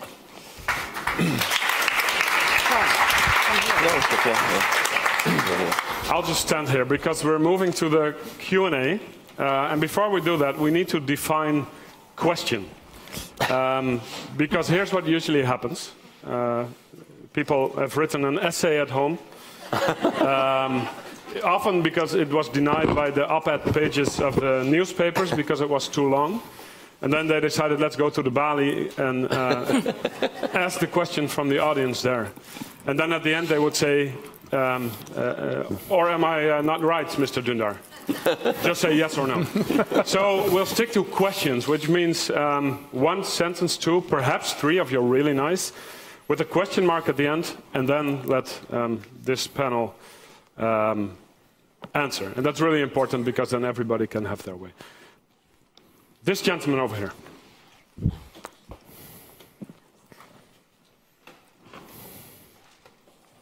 I have a question to Mr. Can Dündar. We have the long arm of Ankara, we talk about. And if you look to the countries where the most people voted at the referendum and also at the elections to the AKP are Germany and the Netherlands. Besides the Interpol, are you also afraid of the people who voted for the AKP? Because there are a lot of many people who voted from Europe to them. Thank you. Well, I don't afraid of anything, to be honest, by the way. But sometimes I'm trying to understand why they are voting for Erdogan. So, and I can find some reasons, to be honest. First of all, for example, it's like 60%, 65% in Germany. But the attendance was so weak in Germany because, I mean, many people didn't want to go to vote because it was in the Turkish embassy. So going for me to the Turkish embassy to say no would be no to my freedom, you know. So I wouldn't go back afterwards. So for many people, it was quite dangerous to go to the Turkish embassy to vote. Anyway, but besides that, it's a kind of diaspora psychology, and many people feel like in Germany, I'm new in Germany, but I listened to many people, and they said they received a kind of second-class citizens. You know, they didn't receive well by the Germans in many cases. I don't know whether it's true or not. But for the first time, someone in Turkey told them that they are the greatest nation in the world. So, and he's against all Christian world, and you know, challenging them, and the whole European leaders are, you know, on their knees in front of him, and they had to come to their palace and to ask for help from him. So they are so proud of him, and this is the first time they feel like this is the nationalist feeling that they have at the moment. So they have many reasons, and the other governments before him never, you know, pay attention to their problems, and for the first time they're facing with someone. And that's why I guess I can understand this psychology. So I'm not afraid of them. I'm not enemy of them.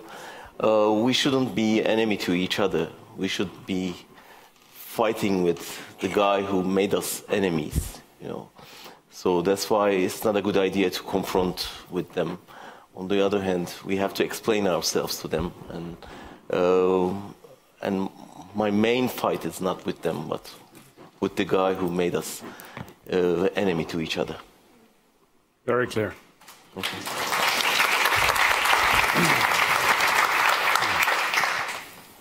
Oh. Can, merhaba, hoş geldin. Hoş bulduk. Ben Mustafa. Ik heb een vraag aan de NOS. Jullie collega's zitten in Turkije in de gevangenis. In de jaren 80, dat kun ik nog mij herinneren, toen was een staatsgreep in Turkije. De NOS, andere journalisten, die hebben wekelijk actie gevoerd over zijn collega in Turkije. Dus mijn voorstel aan de NOS, kunnen jullie niet morgen of een volgende week van alle jullie medewerkers 1 dag geen uitzending te doen, solidariteit met jullie collega in Turkije? Daar zou ik zelf wel voor zijn. Gewoon een dag. Ik werk ook voor de NOS. Nee, dat is... Ik ook. Dat, het is een goede... Dat is in ieder geval een stap. Dat kunnen jullie ook signalen te geven naar andere landen, van Europese landen. Ook oproep te doen, solidariteit zijn met onze collega in Turkije. Dat kunnen jullie toch de trekker zou zijn. Dat kan gebeuren. En dat mijn voorstel, ik wil graag echt, als een NOS, dat moet je die verantwoordelijkheid te nemen. Dat is 1. Tweede... Dit hadden we niet afgesproken. Nee, oké. Hou het kort. De tweede, dat meneer Erdogan, hij bedreigt niet alleen nu in Turkije, van Turks bevolking in Turkije. Zijn lange arm zit hier ook in onze zaken. Wij worden hier ook bedreigd. Onze democratie wordt hier bedreigd. Onze samenleving wordt bedreigd. Onze rechtsstaat wordt bedreigd. Dat roep ik naar alle parlementen, van het Europese parlement. Tuurlijk, dat kan ik de keten heel goed. Wat kunnen jullie gaan doen? Dat is de vraag. Voor de Turken hier ook, bedoelt u? Wat gaan jullie nu doen? Dat Erdogan bedreigt elke dag ons hier in ons huis. Laten we bij Marcel beginnen. Een actiedag, als ik u mag samenvatten, voor de collega's in Turkije. Ja, dat moet ik u teleurstellen. Sorry, I think we'll switch to English so that Mr. Dündar can understand. Oké, ja, dan moet ik u teleurstellen. He talks about Turkey, I understand. Right.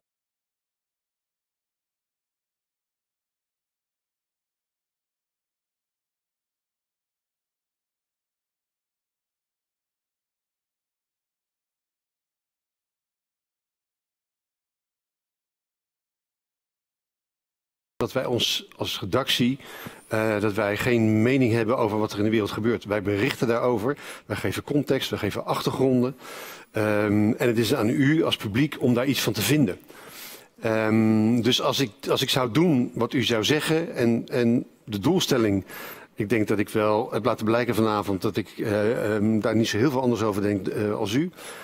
Als ik zou doen wat u zou doen, dan zou ik dus een van de meest... belangrijke principes voor ons als journalistieke organisatie zou ik terzijde schuiven. Dus dat kan ik niet doen.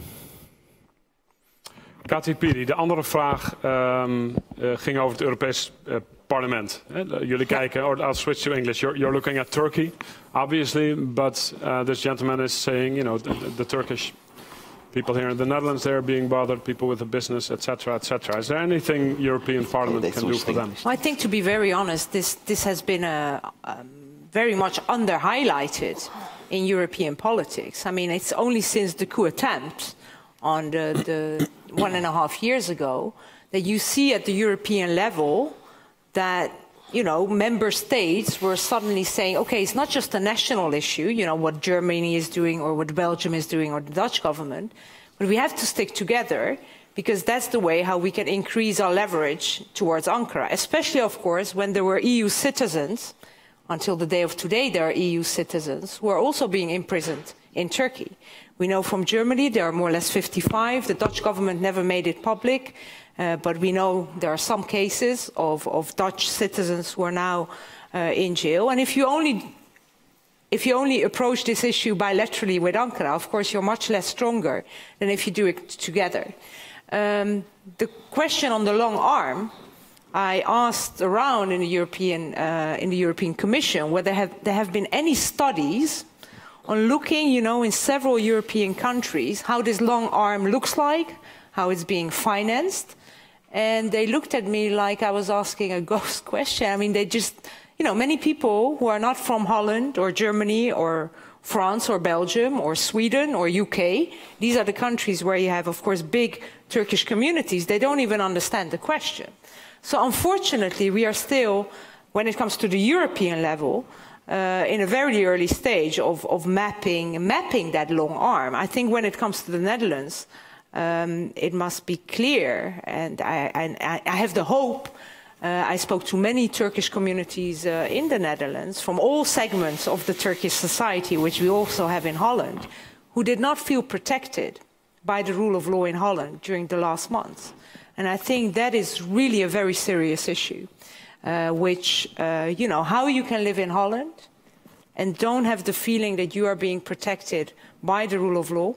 So this is something which Dutch politicians, including myself, I'm not saying because I'm in Brussels, I don't have that obligation, need to take much more seriously. We cannot allow in Holland irrespective whether you vote AK Party, whether you belong to the Gulen movement, or whether you're a secular fighting for the rights of people like Can Dündar, that you are being threatened in Holland. This is something that is unacceptable in our country. Another question. Oh, we'll get to you in a second. Yeah, first one here, yeah. Thank you. I have a question to Mr. Dündar. Turkey's past and present is painful and upsetting, and you described it very well. Can you tell us about the future? How do you see Turkey's future? Thank you. Thank you. Well, I'll try to be optimistic. Normally, I'm an optimistic guy, so I'm not as pessimistic about the future. I feel that we are coming to the end of it. I mean, we saw the light at the end of the tunnel at the referendum, you know. So, you know, the referendum campaign was so biased and so difficult for no campaigners. And even under these circumstances, with the huge media coverage for Erdogan, half of the people still voted against him. And he lost the big cities for the first time in 25 years in Ankara and 16 years in Istanbul. Since '96, he was, you know, keeping Istanbul in his hand. So this is the first time he, you know, lost in the big cities like Izmir, Ankara, Istanbul, Diyarbakir, and he's shocked in a way. And now he's trying to change the administrations in big cities. That's why. The other thing is, Turkey is isolated from the rest of the world, especially Europe and United States, you know, understood his policies, and he's in a very difficult position diplomatically and economically. The situation is getting worse, and I guess we will feel it much more next year because Germany starts a kind of, not sanctions, but they warned the German firms not to invest in Turkey, and they told them that it would be risky. So many German firms now discussing to stop investing to Turkey, and the tourism as well, the same thing, and German tourists will not going to Turkey anymore. Those are the problems, and we will feel it next year. And 2019, we have an election, you know, as you know, and Erdogan will face the first presidential elections, and he would need 51%, which seems not possible at that stage. So I'm not that pessimistic, that's why. And under these circumstances, it would be very difficult for him. And thanks to his polarization policy, now we have a block of anti-Erdogan bloc, you know, so in the country, and they would vote against him in the elections. If there will be an election, of course, if he feels that he would lose it, there's another option that he would, you know, find a way to escape from it. But in any case, I'm not. I feel that it won't be so easy. It would be very difficult period of time. But in the end, yeah, we will get rid of him. And after that, we will need a kind of rehabilitation process for our country, and then we will have the democracy, okay? And we will do the next meeting in Turkey all together.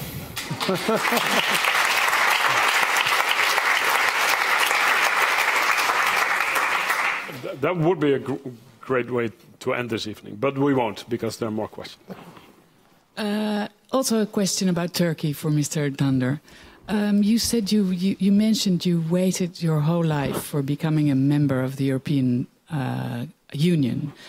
Do you blame the European Union for not accepting Turkey sooner? And do you think that it would have made a lot of difference for the human rights and the democracy in Turkey? Definitely so. I mean, if Turkey was a member in the European Union, we wouldn't living all those, you know. So maybe we wouldn't face with such a government, or you know, I'm not very fond of being a member in the European Union, but the process was very important. I mean, Turkey changed a lot during the negotiation process. Changed the rules and regulations, a lot of things, you know, so we lifted the death penalty, the torture was stopped, and, you know, even the negotiation process has been very fruitful. And without it, nobody do anything for human rights or democracy, you know, in Turkey, unfortunately. It was a force by the Europeans, and to be a member in the family. So Turkey is a founding member of European Council, so it's not something alien to Turkey. And it was the perspective of the Republic from the beginning. So that's why it's so disappointing to see Turkey now is getting away from Europe. And as you know, from the Ottoman times, there was a kind of tug of war between the Easterners and Westerners, and we are still in that fight. And losing Turkey, losing the western side of Turkey would mean a Turkey very close to Russia and turning back to its face to Middle East and become more Islamic. So if it's the result that the Europeans want, they are very close to this. More questions? One in the front row here. Or, yeah. Sorry, then we'll go to him. Thank you. Tekrar hoş geldiniz Can Bey. My question, first of all, it's very hard for a Turkish to make the questions short. So okay. I'm going to do my best. You know, definitely, I'll do my best. But this is going to be more of an advice question that I need your advice. As we Turks, I was born and raised in Turkey, but now choose to live in a foreign country. But I have this guilt that I'm not there, suffering with my family and friends while they're going through this. And I'm also enjoying all the liberal rights and the freedom here, of course. But there is that responsibility that I feel that I have only one vote, which is great, of course. But are there any advice that you can give me personally, but maybe for some other people too, that we can help our family and friends fighting this freedom? Thank you. Thank you. Of course, there are a lot you can do, and voting is really, that's what Erdogan wants us to believe, that voting is the only mission that we have, and we can vote and then wait for another election. This is not democracy. So.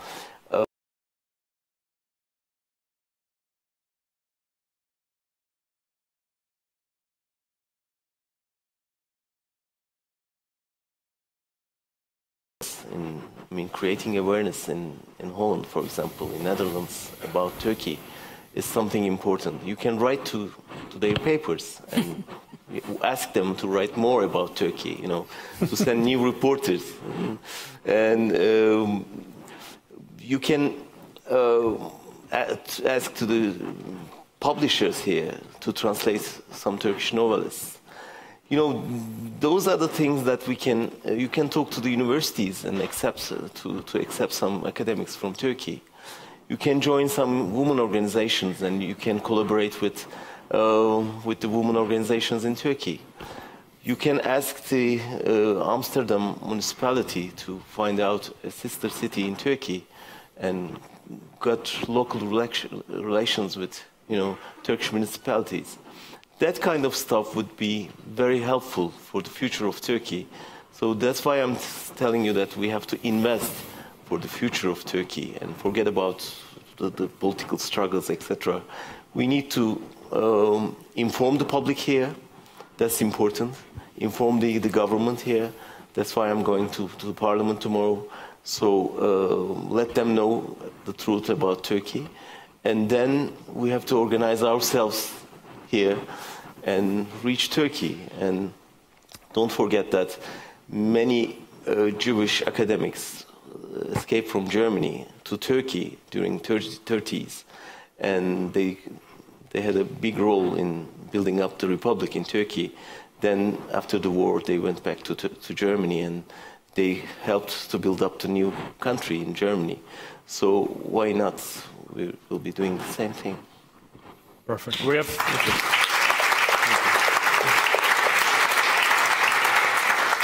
time for one final question in the first row there. Yeah. Thank you. This is to Mr. Dündar. Ever since Erdogan has been in power, all his policies have been very reactionary.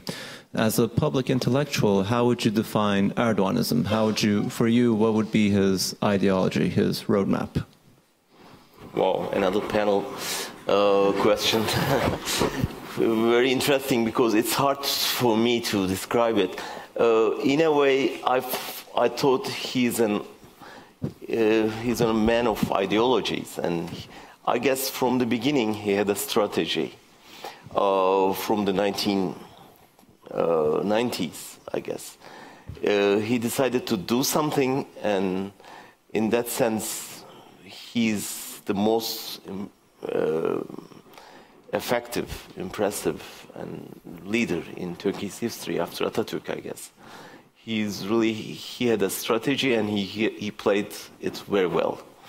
And he convinced the others that he's a moderate Islamist, but I guess he was not. He is not. But he played this game very well.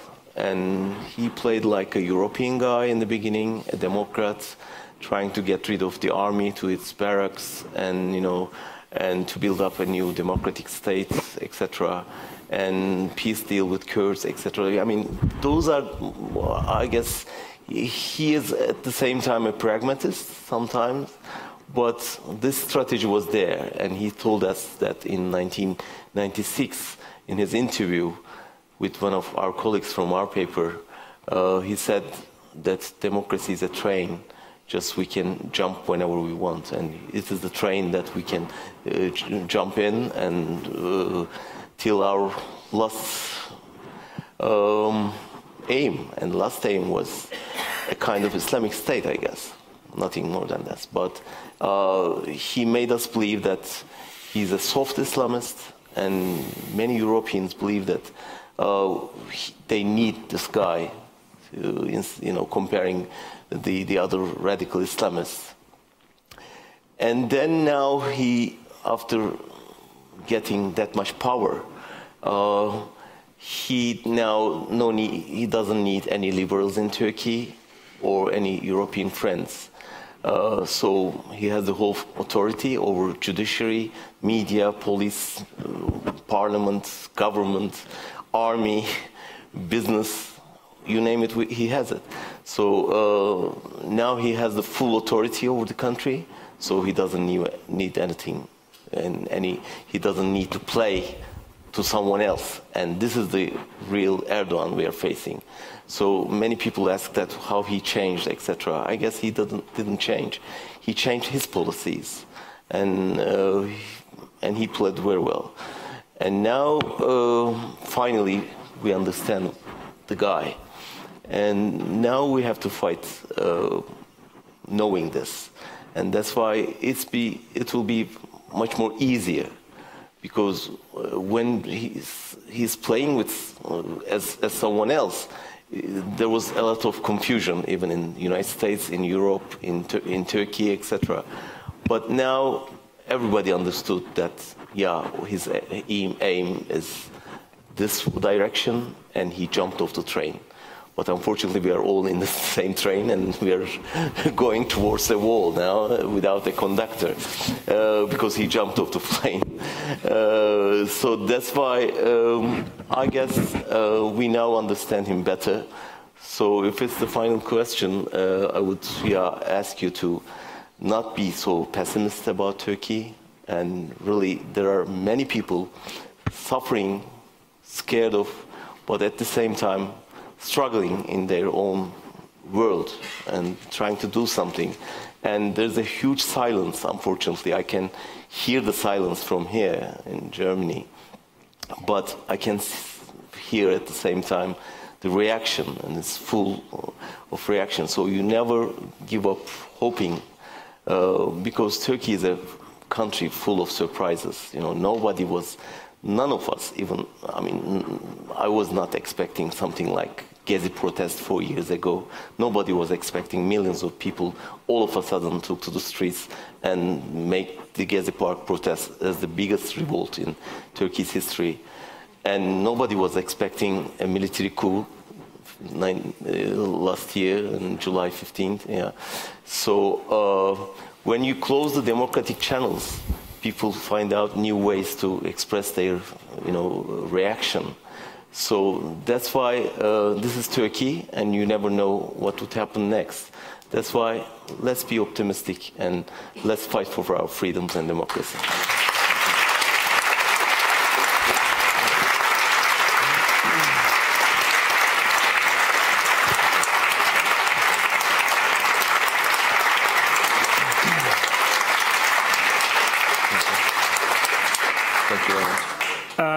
We're going to end this evening the same way we started, but not before I have said something very trivial and unimportant, and then something important.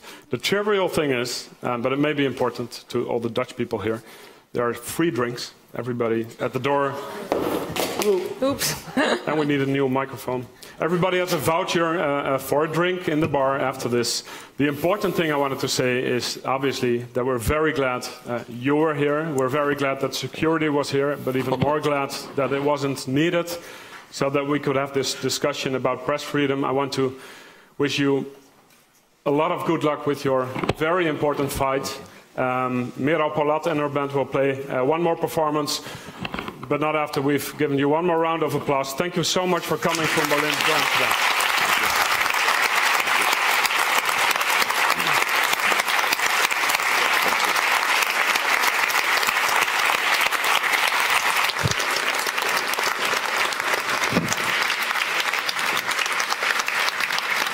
Thank you so much.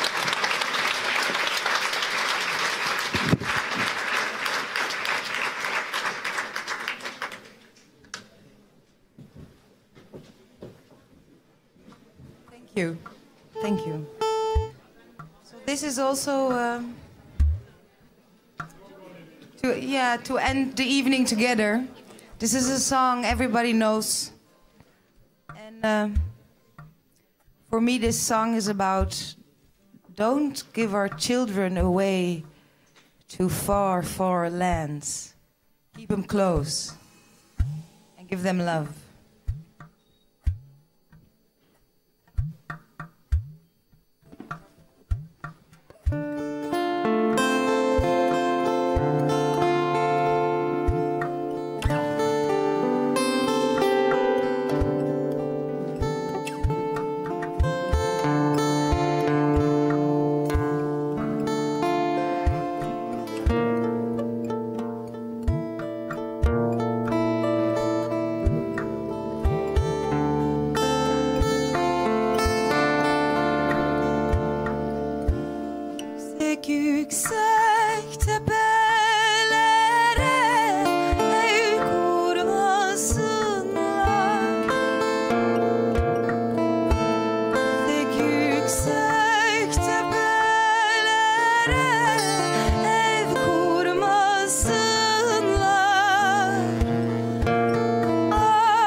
Opeens was er alles. Opeens viel het zonlicht op de grond. Opeens was de hemel er. Opeens het blauw. Opeens was er alles. Opeens begon de aarde te smeulen. Scheuten, opeens. Knoppen, opeens. Een vijg. Opeens. Opeens. Opeens. Opeens was er alles. Opeens een meisje. Opeens een jongen. Wegen, weiden, katten, mensen. Opeens. Liefde was er opeens. Geluk